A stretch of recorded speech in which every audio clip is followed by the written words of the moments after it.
Ciao ragazzi and welcome to the Italian Grand Prix from the Temple of Speed here in Monza. We are set for our second race weekend on the bounce after the summer break with Max Verstappen poised to break another record. Plus there's big news from Mercedes. Welcome to the weekend warm-up.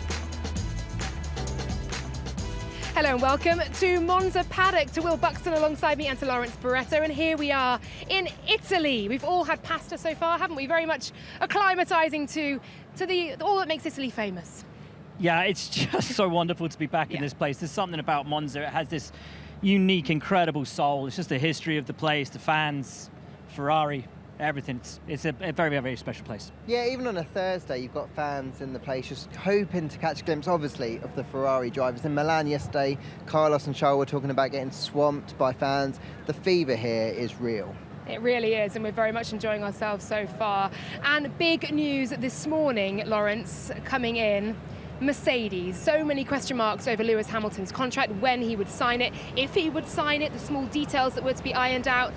And the news broke this morning. Yeah, we've been talking for weeks now, haven't we, about when is Lewis Hamilton going to sign this contract, and Mercedes chose Ferrari's home race to drop the news that Lewis will be staying not for 1 but for 2 years to the end of 2025. They used the opportunity as well so that George is going to stay as well. When he signed, they called it a long-term agreement. The plan was always for him to stay for the foreseeable, but he's actually signed a new deal. That's 2 extra years. So that takes them both up to the end of 2025, and it gives them the stability and kind of gets us stop talking about it. But also, I think it shows that Lewis still's got it and he wants to fight for that 8th World Championship. And it also shows that the team believe in George and that he could potentially be that next step for when Lewis does retire.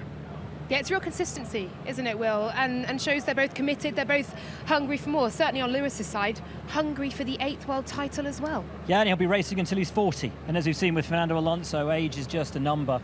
Yeah, he's still hungry, he's still got it. We saw in last Grand Prix that fire in him punching through the field. I think it's wonderful. And Toto believes he's got the strongest lineup in Formula One. I don't know if he does, if there's some debate over it. It's certainly not a shabby one. As you say, a 7-time world champion, a race winner in George Russell. It's great for them that they've got it locked down. As if Lewis was ever going to go anywhere else, though. Come on. He's a Mercedes man through and through, has been since he was 13 years old. Yeah, absolutely. Brilliant to see Lewis Hamilton committing his future to Mercedes alongside George Russell as well. George was the driver in the media pen earlier on, so we spoke to him then. George, congrats. You've just announced that you're extending your stay at the team to the end of 2025. Just how satisfying is it? And it looks like you've just settled in so quickly. You must be excited about the years to come. Yeah, absolutely. It was. It's great just to get that over and done with, and we can now focus on the driving. You know, it was a pretty straightforward negotiation, both sides, and you know, we're both sort of married to one another. So happy to put pen to paper, and as I said, focus on trying to get Mercedes back to the front. Yeah, starting this weekend here at Monza, you obviously got a podium here last time out, started on the front row as well. Are you excited about the prospect? I know you haven't quite got the same sort of car this year, but still excited about the prospect. Yeah, definitely. It's always fun coming to Monza. After the break as well, it's great to have 2 races back to back. Don't think we'll be quite as competitive as we were in Zandvoort on pure pace. I think we probably have the second fastest car in Zandvoort and missed that opportunity for a P2. Here in Monza, there'll be some unknowns. It's always challenging, but excited for a good weekend. Great stuff. Have fun. Thanks.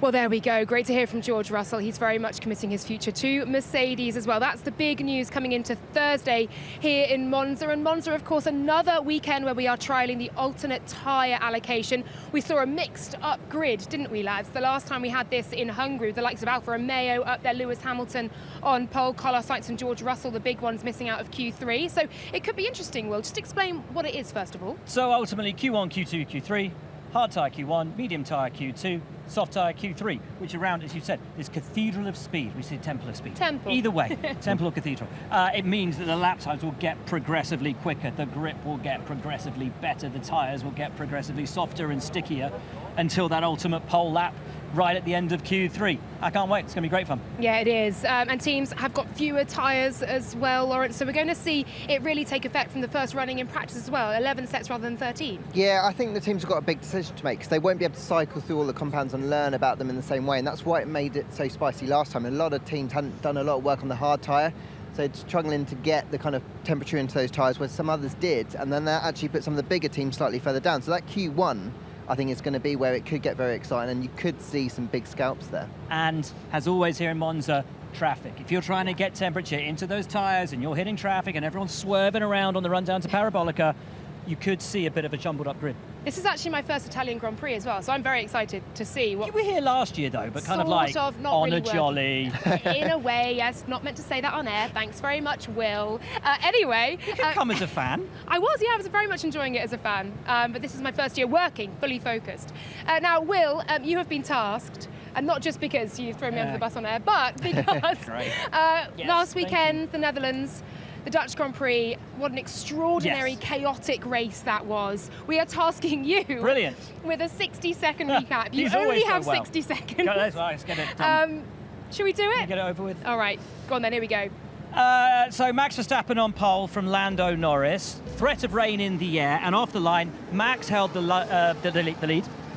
But the real sort of driver off the line who made the immediate impression, is going well already, was Fernando Alonso, taking up loads of positions at turn 3, but they didn't even make it around the first lap before the heavens opened. The rain arrived. Sergio Perez was the first to come in and pit. Because of that, he took the lead. Ferrari weren't ready for Charles Leclerc, didn't have his tyres.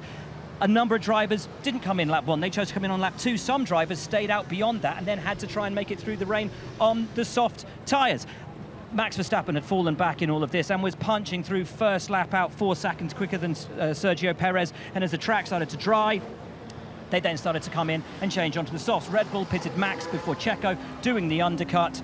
Some people didn't like that too much. Max did, loved it. Out in front, never looked back, probably went on to win the Grand Prix, despite the fact Logan Sargeant crashed at some point. Fernando was still firing through. Anyway, then the rain came towards the end. Joe crashed into the barriers, red flag, Checo into the pits, biffed the wall, took damage, then a speeding penalty. Alonso came home second, Checo third on the track, but fell back to fourth because of the penalty. Gasly finished third, and Checo fourth, and then Carlos Sainz was fifth, and he managed to hold off Lewis Hamilton for the last sort of part of the race, which was brilliant. They just don't get me to do this.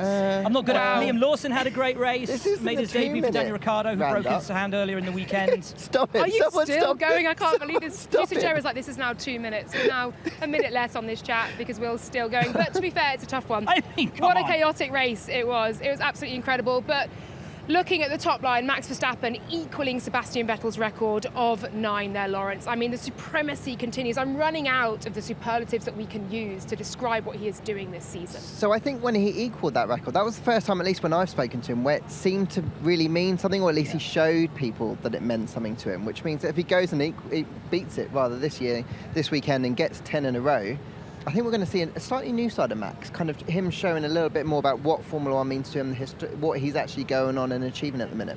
And it would be great if he does, because, listen, since the 1950s, we've had arguments in Formula One over what certain records are. Consecutive wins stand at 9, they're Seb's, but Alberto Ascari also had 9 consecutive World Championship Grand Prix victories in the 52-53 season. Ferrari during that season also had 14 consecutive World Championship Grand Prix victories in a row. But interspersed with that were Indy 500s, which, although a part of the World Championship, are not considered to be Grand Prix. So if Red Bull, you can laugh, but if Red Bull and Max Verstappen take the win this weekend, it means we don't have to have these debates anymore, because it will be 15 consecutive World Championship Grand Prix, Formula One, World Championship races, whatever you want to call it, in a row for Red Bull Racing, and 10 for Max. It'll tie it all up neatly in a bow, and I think beautifully, at a track where Sebastian Vettel took his first Grand Prix victory, at the track where Alberto Ascari lost his life and the corner is now named after him down there, and of course at the home of Ferrari. Just ties it all up neatly in a bow. It'd be beautiful if it happened here. Yeah, great stuff, Will. Thank you very much. I know you wanted to get that across, I did. And now we have. And as you don't say, have to talk about it maybe we ever never again. have to talk about it again. Until the post-race show. Oh my goodness, here's Max Verstappen. Hey Max, good to see you. What's it about Monza that you love racing around here?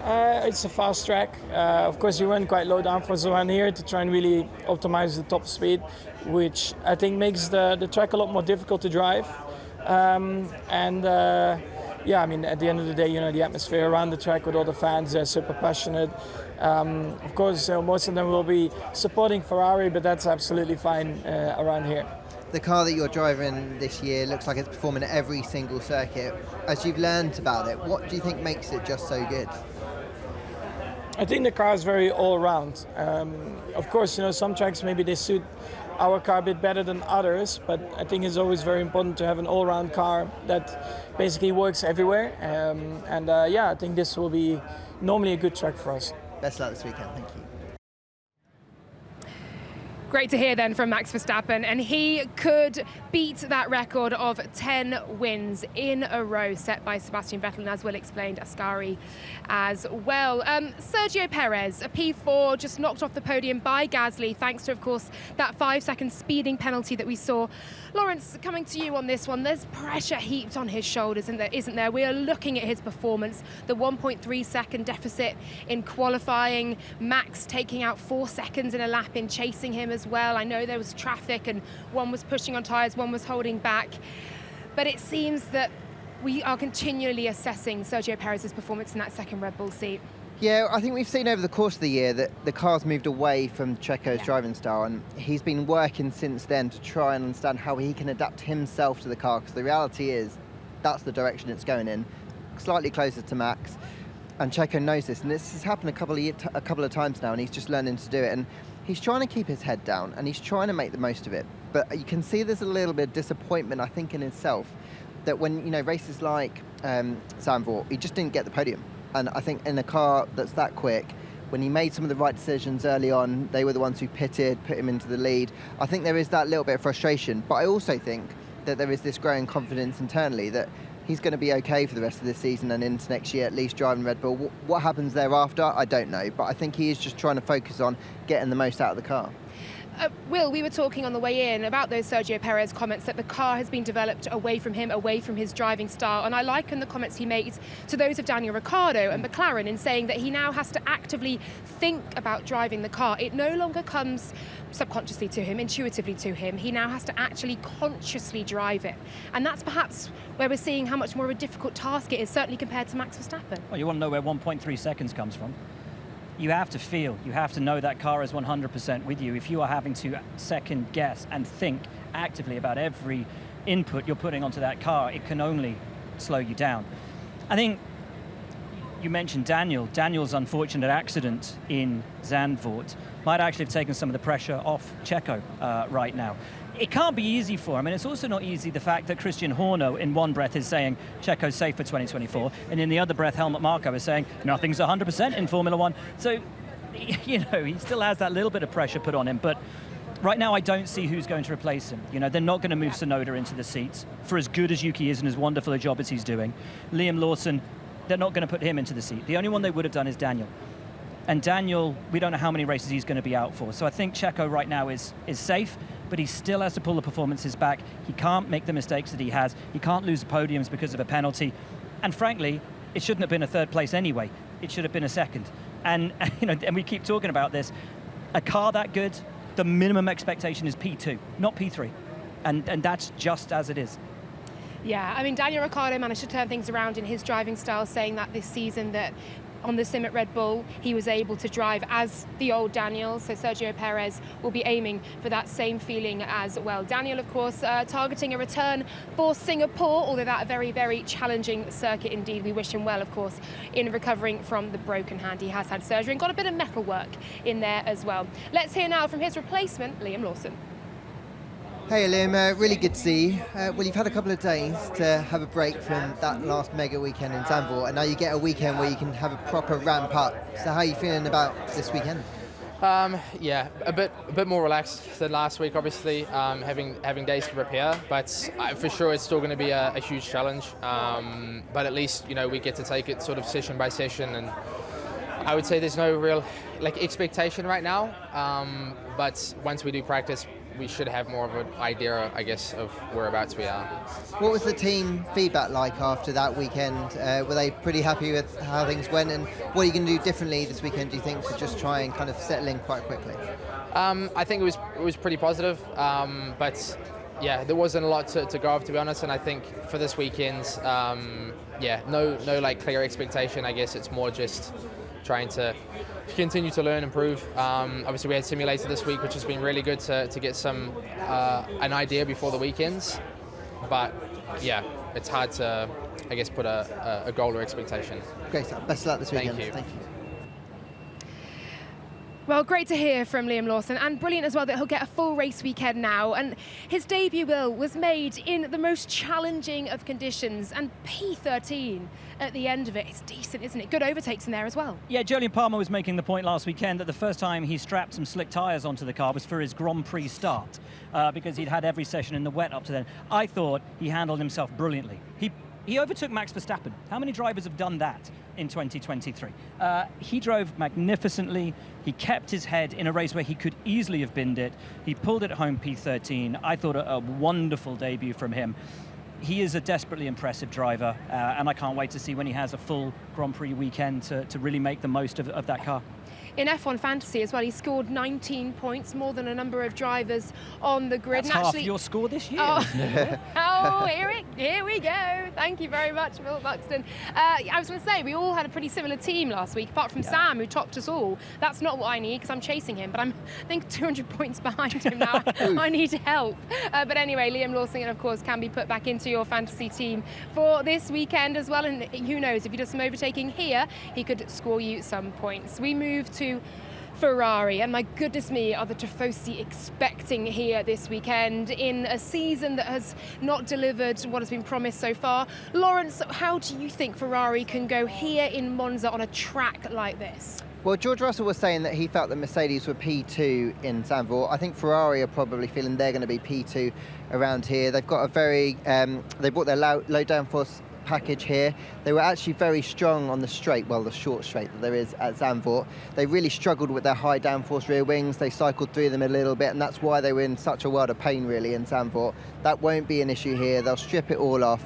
They're very, very confident that they will be able to fight up towards the sharp end, and that means we might get a red driver on that podium, that very special podium here at Monza. There is definitely a lot more confidence here, and I think actually there'll be a lot more confidence in the team now that the Lewis deal is done, because it kind of means that there won't be any more talk about the driver marker, about him going there, and they can focus on what I hear is just nailing down Charles and Carlos for longer contracts beyond the end of 2024. Yeah, great stuff, and doing it on home soil here. Who knows how Ferrari will go here in Monza. Earlier on, Nadine Bart-Williams spoke to Carlos Sainz in the pen. Being a Ferrari driver is one thing, but being a Ferrari driver at Monza must be incredible. So what's this week like for you? What has all of this been like for you? Being a Formula One driver is incredible. Being a Ferrari driver, even better. But being a Ferrari driver in Monza is next level, no?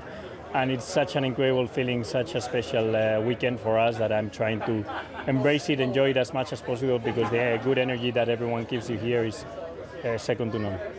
So, coming off Zandvoort, you guys weren't really happy with the performance of the car, but your performance actually was very good. You finished fifth, held Lewis off at the end of the race. How are you feeling, as a driver, from a personal perspective? How do you feel you're driving, and is it a sort of performance right now or form you're in where if given the car you could fight for race wins, that type of stuff? I'm trying in this second half of the season just to focus on myself, and try to help the team as much as possible in the Constructors' Championship, trying to find consistency and trying to just maximize whatever we have. There will be weekends where we are fighting for podiums, or the weekends that we will not, like Zandvoort, and you have to finish P5 and settle for that. I just want to do the maximum always, and I will focus on that.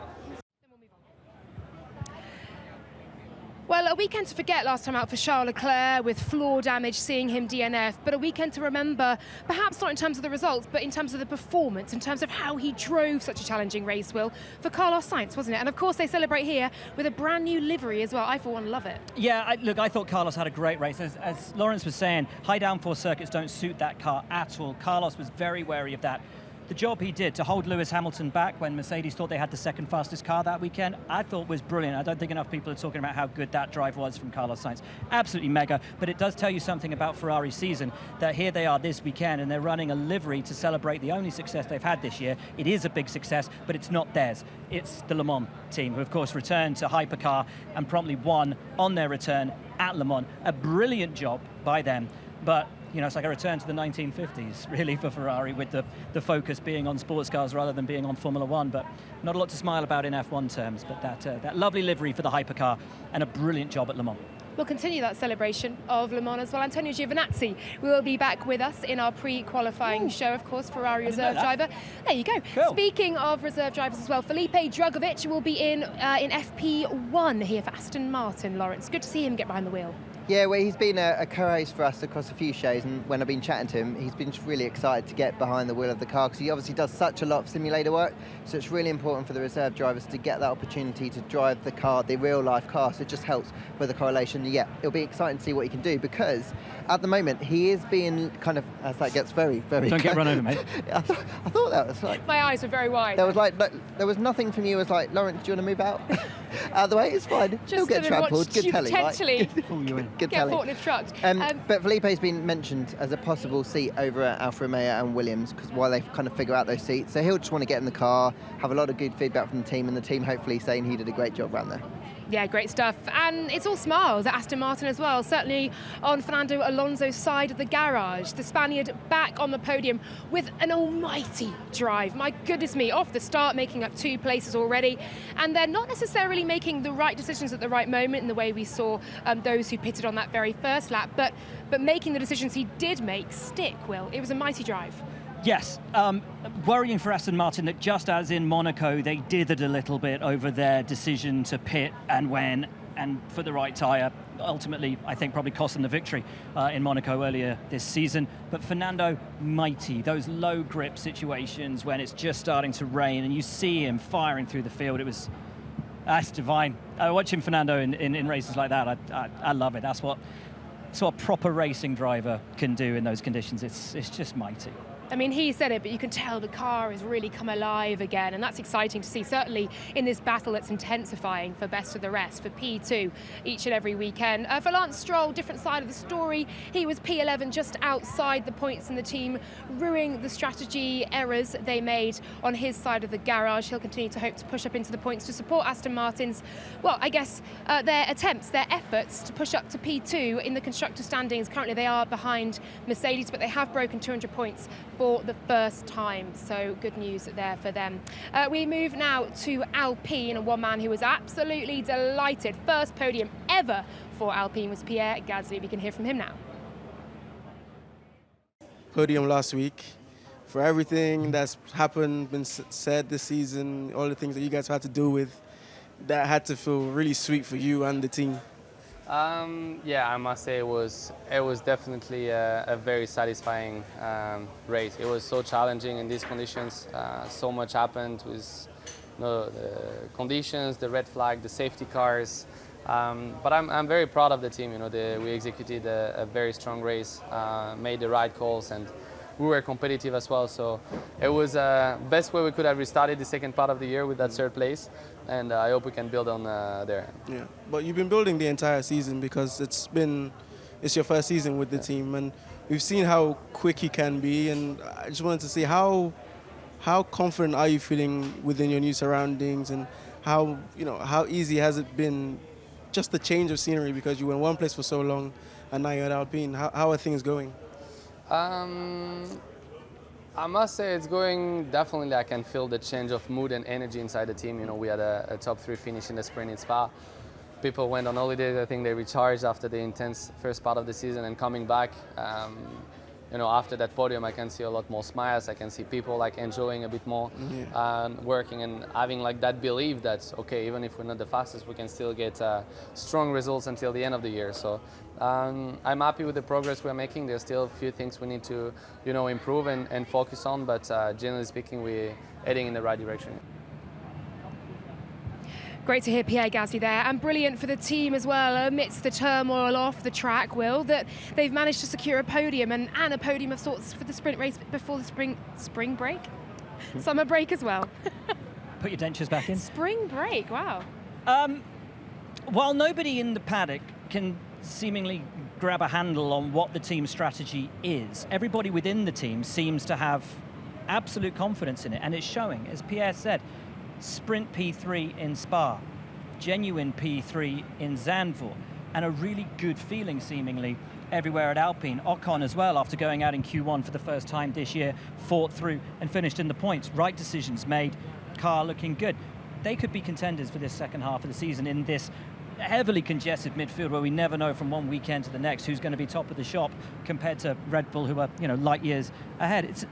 Listen, I think we're all as worried as everybody else about exactly what is going on at Alpine, but when you see the results they're putting on track, it seems everybody there has a lot of faith. What I'm enjoying is it feels like they're just putting their fingers in their ears and they're going la la la la la and like ignoring everything else that's going on outside. And like Will was saying, they operationally they have been very good, and that's been a weakness of the team. So maybe there's that kind of like galvanization inside the team, just trying to make the best of it. So when that plan comes to fruition, at least they've got a good squad to work with. Yeah, and the two drivers themselves as well, just 1 point between them. So that could get very interesting as well.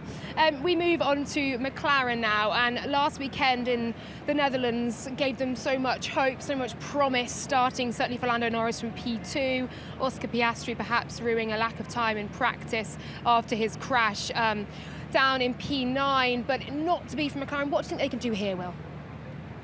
It's going to be hard for them. They've been a bit too draggy this season. I know they've got new rear wings here, but it's not going to be a 2021 style turn up, win the race, be competitive all the way through the weekend. They're going to have a tough one. Yeah, I don't think there's two questions about that. Yeah, it's interesting because they've gone to circuits like Hungary where they thought they were going to struggle and they did okay. So, I think it is going to be tougher. I think you're right, but you never know. If they can nail that car setup, they have a better run through the ATA in qualifying as well and just put them in a good spot. You just don't know. I think that the great thing is they're in the mix, and they've been in the mix at multiple different types of circuits. And that's why when you have results like that and they're disappointed, it shows how far McLaren have come. So I think they're going in the right direction. Whether or not that is a good result around this weekend, I don't think they'll almost care, because the rest of the season, you're not going to need a low downforce rear wing either. Yeah, careful. No, he's not going to get you. You're safe. You're sorted. We're all right, yes, absolutely. We'll see how McLaren goes. And you said it there, Lawrence, the alternate tyre allocation this weekend could really spice things up as well. It's going to be about teams making sure they get that right. Now, one team who should really suit this track, although they had a pretty good run of it last time out in Zandvoort as well, that's Williams. Let's hear now from Logan Sargeant. Definitely hasn't been the easiest year ever, but I feel like just been making constant progress, making steps forward. And yeah, it's been most importantly so enjoyable. I've loved every second of it. And yeah, now it's just a case of trying to turn that progress into results, and hopefully this weekend will be a start to that. And yeah, just grateful to have the opportunity, grateful to have the opportunity to be here and race in F1. I said looking to make progress. You made progress last week. You got into Q3, forgetting all the incidents, whatever happened, but making it into Q3 for the first time, at times leading sessions, you looked really good out there. What's the progress like, and that confidence, do you take it forward to this weekend? Yeah, absolutely. I think, one minor mistake on Saturday and an unfortunate Sunday shouldn't shadow, how good of a weekend we were having till that point. And I feel like our pace is getting closer and closer to where it needs to be, especially in the dry on low fuel. We were really close on Friday, and even on a normal high fuel run, it was good as well. So we just need to carry that over into this weekend, use that as confidence, use that as motivation, and go again.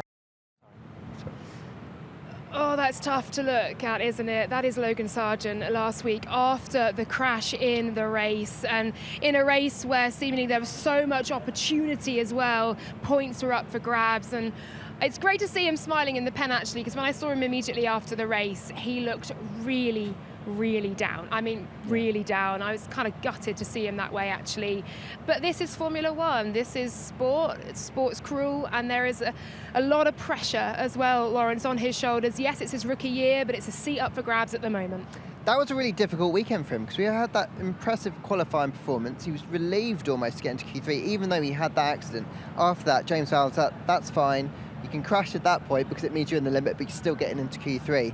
And then to kind of let it all unravel in the Grand Prix, and especially around the time when lots of people were kind of struggling a little bit, and that was one of the ones where there was a big mistake. And I feel for him, because he wants to try and settle down and kind of focus on the weekend and build a rhythm. But every time he tries to do that, there's a little thing that creeps in, whether it's his fault or not, and he's just not able to do that. And now this kind of chatter started about, actually your seat isn't so safe for next year, and it will be interesting to see if he can deal with this, because if he can, that will actually make him stronger, and it bodes well for the future. If he can't, then let's see what happens.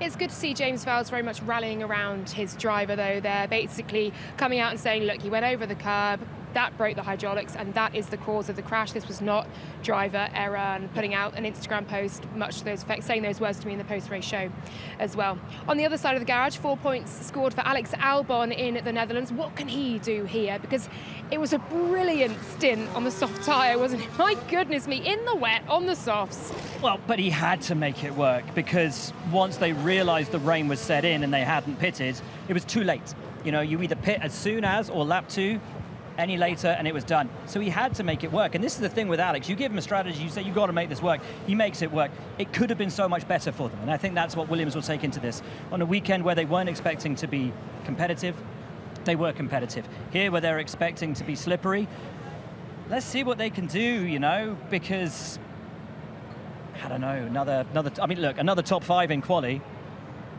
And we're not expecting rain for the race, although it's a European Grand Prix, so chances are we might get some.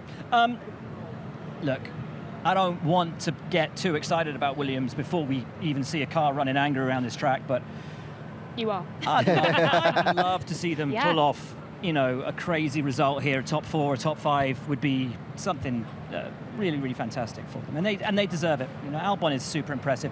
I think Sargeant, as she goes saying, it wasn't his fault, but you could see staying out in track all that time before he came back. He was probably just questioning, like, what more have I got to do? You know, come on. But then he does have himself to blame for that crash in qualifying, and no matter how much James tries to polish that, your man got to Q3, Albon's top 4. What could Logan have done if he hadn't have binned it? He's got to stop making mistakes. Yeah, it's tough, isn't it? But you are right, ultimately. Exciting to see then what Williams can do this weekend, and indeed what Logan Sargeant can do as well, just to shake last weekend off. Haas, both drivers, of course, signing new contracts for for next season last week. Nico Hülkenberg and Kevin Magnussen confirmed through 2024, both with that front wing, Will, as well. What can you tell us about that this weekend? Well, obviously they only had one by the time race day came across, despite turning up to the weekend with 3 of them, but I can confirm that neither of them will have it this weekend, because it's a high downforce wing and it's a low downforce track. Lovely stuff. They've sent them off to get fixed, and hopefully should have them back for Singapore. Thank you very much indeed. Alfa Romeo, we move on, last but by no means least, and a brand new livery for them for this weekend, Lawrence. Lawrence's shoes are actually paying homage. They are. The shoes are very much. Alfa Romeo livery. Exactly, and to Italy, to the Italian flag. I'm loving the shoes. I'm loving the livery too as well. What do you make of Alfa Romeo's chances here? Because they've got to have a big weekend. A lot of eyes are on them. Yeah, a lot of eyes. This is huge for them, Alfa Romeo, obviously in town for this weekend. They've got a new front suspension. A big problem that they've suffered this year is that they can't get temperature into the tyres on that first lap. So that leaves them exposed on outlaps in the Grand Prix, obviously leaves them massively exposed in qualifying. So they'll be hoping that front suspension does kind of cure or move some way to curing that. And if they can have a better qualifying, a better Saturday, it can put them into that kind of mix for kind of the smaller points on Sunday afternoon. And they need it, really, because they've had a really difficult season. And the longer this goes on, it looks closer like they're going to finish 9th in the Constructors, which is 3 places down on where they finished last year, and a disappointing result overall. A great strategy call, though, last weekend, putting Zhou P2 at one point, but then it all came unravelled when he was one of the ones, of course, who went off. A big crash for him. We were glad to see him walk away from a 19G crash into the tech barrier, causing that red flag.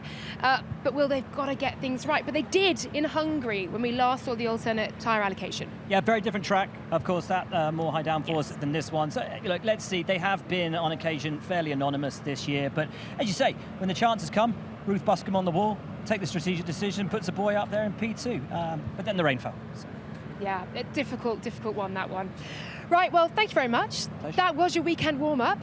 We are now going to come to the most important part, the predictions, in which we make fools of ourselves. Lawrence, you may go first. Oh, thank you very much. So Max Verstappen victory, obviously, he'll take the record for 10th. I think Lewis Hamilton in P2, and then I'm on the Williams hype train. I'm saying Alex Albon in P3. I honestly think he's going to smash it. He's going to have a great quali.